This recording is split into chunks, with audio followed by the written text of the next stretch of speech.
Well, of course, I'm happy. 2012 is the year I joined the management of Chateau Angelus. I took over next to my father and my uncle.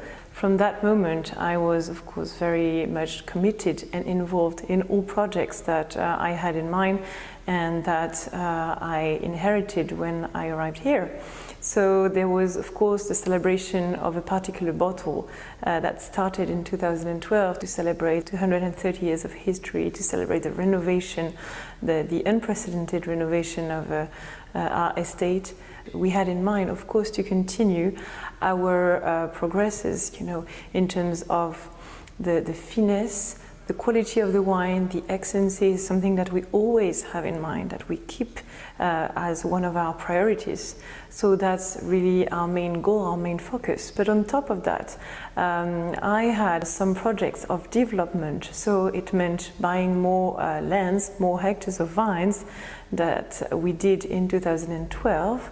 5 more hectares, which is quite significant when you know that the average in Saint-Emilion is 7.5 hectares. These hectares are located between Chateau Figeac and Chateau Cheval Blanc. We're still looking for more vines to buy to increase the production of Chateau Angelus. I think it's one of our major ways to develop, and we don't produce a huge quantity, a significant quantity of the second and third wine for the whole world. So I think it's quite important to focus on that.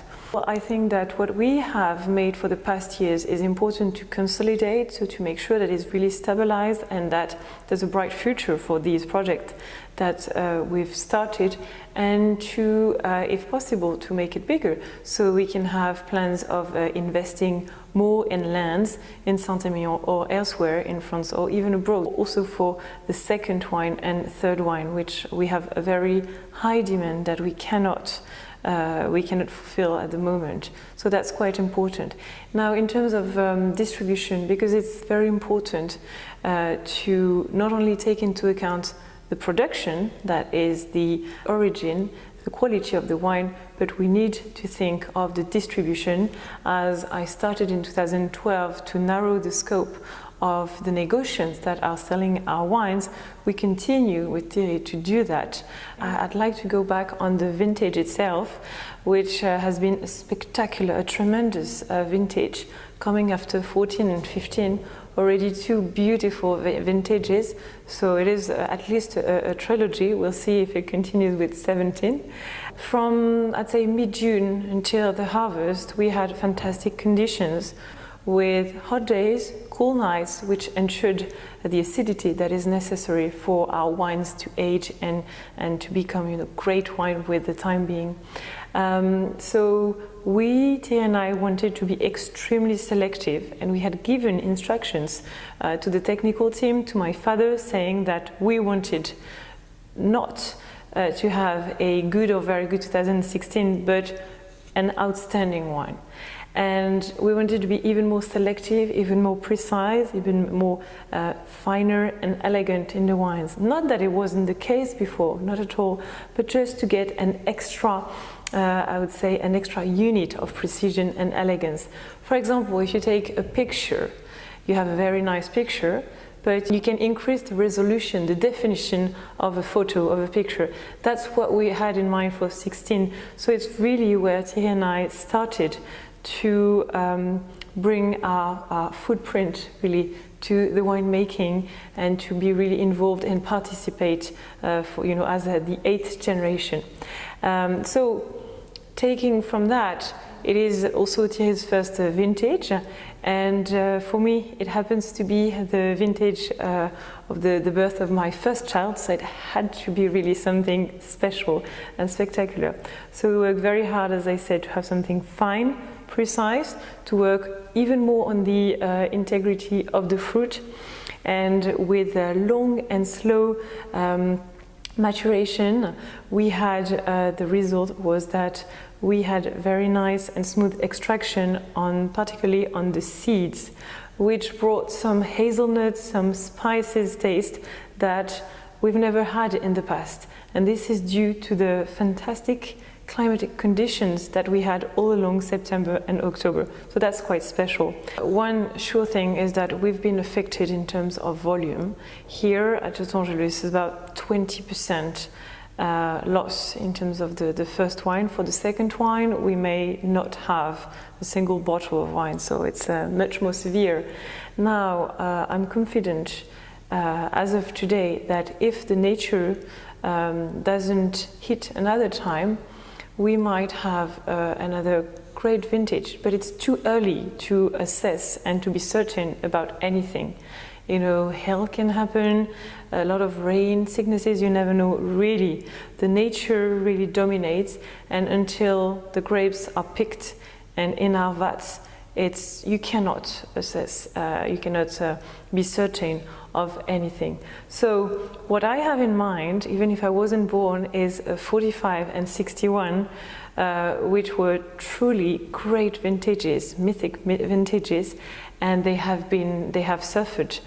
They were hit by the frost, both vintages. So I think one should not get confused between the quantity, that is one sure element, and the quality.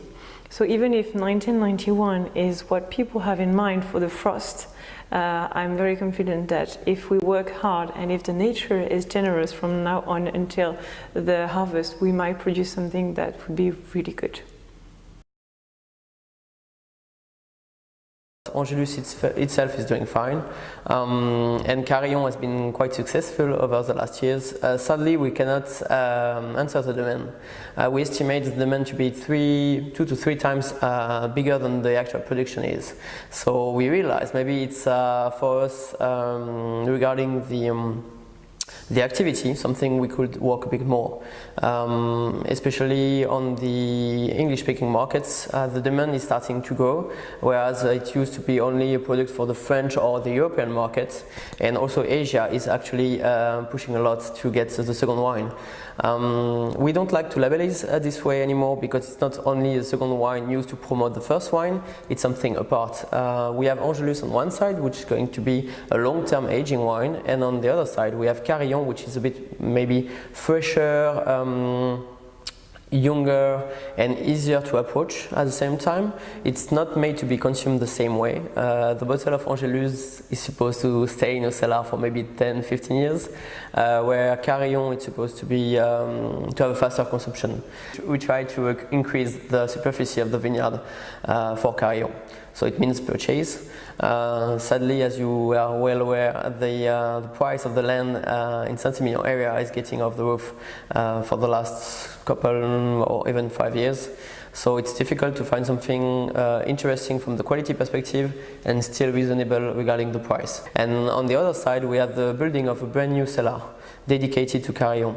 So far, the actual cellar, which is not the same as Angelus, it has to be separated by regulation, but it's a bit tight and too small regarding our project, and it's not the top of the art of the vinification technology as it could be. So we said, okay, let's start from scratch. We are going to move the cellar outside of its actual location and build something really new, top of the notch cellar what we can do today. So everything is done regarding the design. We are just doing the finition. We are supposed to start the construction on September 1st.